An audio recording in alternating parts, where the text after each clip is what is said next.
আমরা রামিসাকে তার বাবা মার কাছে ফিরিয়ে দিতে পারবো না, কিন্তু আমাদের যতটুকু করার সেটা আমরা করার চেষ্টা করি। 19শে মের ঘটনা 24শে মের মধ্যে আমরা তদন্ত সম্পন্ন করে চার্জশিট দিতে সক্ষম হয়েছি। 25শে মে থেকে 31শে মে পর্যন্ত সরকারি ছুটি ছিল।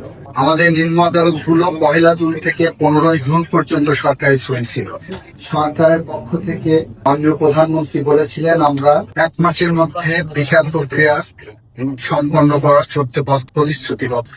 আমরা ইতিমধ্যে আপনারা দেখেছেন নিম্ন আদালতের বিশেষ করে শিশু ট্রাইব্যুনাল গুলো যেগুলো সারা বাংলাদেশে আছে, শিশু ট্রাইব্যুনাল গুলো 1 জানুয়ারি জুন থেকে 15 জুন পর্যন্ত যে ছুটি ছিল সেই ছুটি বাতিল করার জন্য মাননীয় প্রধান বিচারপতির কাছে সরকারের পক্ষ থেকে প্রস্তাব পাঠানো হয়েছিল এবং মাননীয় প্রধান বিচারপতি তার সদয় সম্মতি জ্ঞাপন করে সিদ্ধান্ত দিয়েছিলেন যে বাংলাদেশের শিশু ট্রাইব্যুনাল গুলো এই ছুটির আওতার মুক্ত থাকে, যার ফলে আমাদের পক্ষে সম্ভব হয়েছিল 24 তারিখে যখন চার্জশিট দেয়, চার্জশিট দেওয়ার দুপুরের দিকে চার্জশিট দিয়েছে, বিকালের মধ্যে সেই চার্জশিট সিএমএম আদালত থেকে সংশ্লিষ্ট ট্রাইব্যুনালে যায়। 24 তারিখে সংশ্লিষ্ট ট্রাইব্যুনাল 1 জুন চার্জ ফ্রেমের জন্য দিন ধার্য করেন।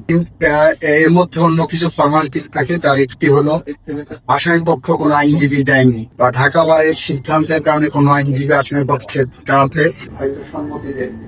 যে আইনে মৃত্যুদণ্ড আমাদের বিধান হলো রাষ্ট্রপক্ষ থেকে আসামি পক্ষকে একটা আইনজীবী দেওয়া। আমরা 24 তারিখে বিশেষভাবে রাষ্ট্রপক্ষ একজন আইনজীবী নিয়োগ করেছি যাতে করে ন্যায় বিচার প্রশ্নে কোনো প্রশ্নবোধক চিহ্ন না থাকে। সেই প্রেক্ষাপটেই 24 তারিখেই আমরা রাষ্ট্রপক্ষে আইনজীবী নিয়োগ করেছে আসামির জন্য। 1 জুন কোর্ট রিওপেনিং এর দিনে চার্জ গঠন হয়েছে আইনের বিধান মতে।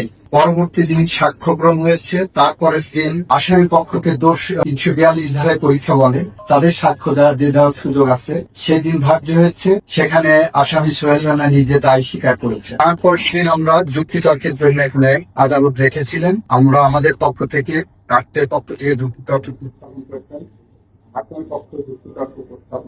এরপর আজকে রায় হয়েছে। কার্যত 6 কার্য দিবসের মধ্যে আমরা রামিসার মতো এরকম বেদনাদায়ক একটি ঘটনা বিচার করতে সক্ষম হয়েছে। এটা বাংলাদেশের ইতিহাসে প্রথম। যদি আমাদের সাবকন্টিনেন্টে দেখি, ইতিপূর্বে 1882 সালে নদিয়া সেশনস কোর্ট মুল্লুক চাঁদ নামে এক ভদ্রলোককে তার 9 বছরের শিশু কন্যাকে হত্যা দেয় একদিনে বিচার কাজ সম্পন্ন করেছিলেন। সেই জায়গা আমাদের এরপরে আর এত দ্রুত সম্ভব না। আমরা আইনের প্রত্যেকটা ধাপ পেরিয়ে আমরা 6 কার্য দিবসের মধ্যে বিচার প্রক্রিয়া সম্পন্ন করেছি এবং এই বিচারে এই ঘোষিত শাস্তিতে আমরা আপাতত সন্তুষ্ট। আশা করি এটা উচ্চ আদালতে গেলেও এই রায় কার্যকর থাকবে। আপনাদের সবাইকে ধন্যবাদ।